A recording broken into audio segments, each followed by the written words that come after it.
Hello and welcome to Brainy Gardener. Today it is all about how to grow and care for the amaryllis plant. Epistrum is a genus of bulbous flowering plants in the amaryllis family. The plant typically develops to a size of 1 to 3 feet, depending on the type. The flowers range in size from 4 inches to 10 inches and can be single or double. In warmer climes, the amaryllis plant can make a magnificent outdoor plant, but it also makes a great houseplant that can be grown indoors all year and then taken outside in the summer. Its flowers come in a variety of colors and make wonderful holiday centerpieces, or you can just use it as a houseplant with flowers you may admire for several days.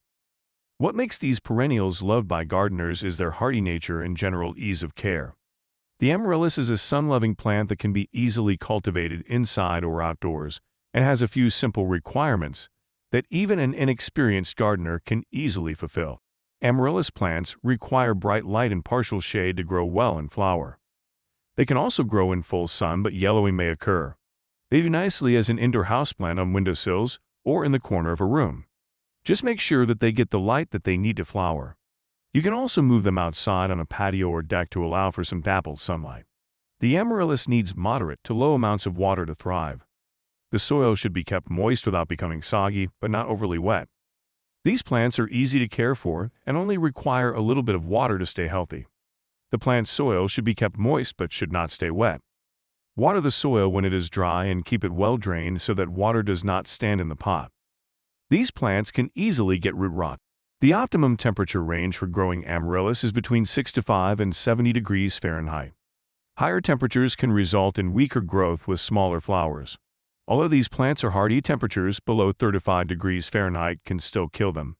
It requires an average amount of humidity, so unless your home is extremely dry, there aren't any special humidity requirements. When it comes to feeding, use a balanced, liquid, slow-release fertilizer. Follow the instructions that come with the package and don't overfeed.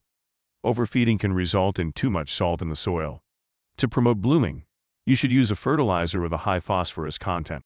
Amaryllis can be propagated by using offsets called bulbils, basal cuttings, and seeds. These plants are mostly propagated by using bulbils. Bulbils usually start to form on the mother bulb during the growing season. They can be planted to propagate new plants. They will grow enough to produce new flowers after about 2 years. The basal cutting method requires you to split the bulbs evenly into 12 cloves and separate each clove in such a way that it remains attached to the basal base. The best time to do this is usually from late summer to late autumn. After you've planted the bulb cuttings, wait 1 or 2 months for new bulbils to form.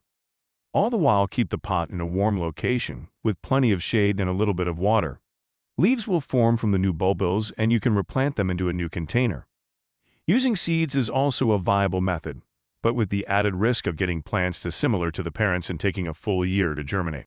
For potting amaryllis, make sure the pot has drainage holes so that the water doesn't sit in the pot for long.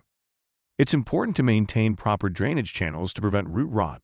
When planting, don't bury the bulb completely, but rather keep the top part out of the soil so that it doesn't get submerged in water.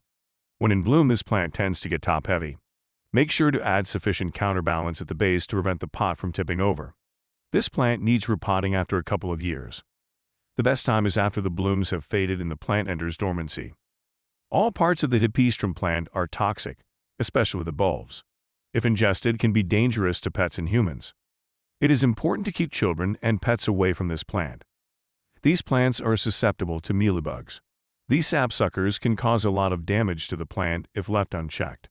If you notice these insects on your plant, take action immediately to get rid of them.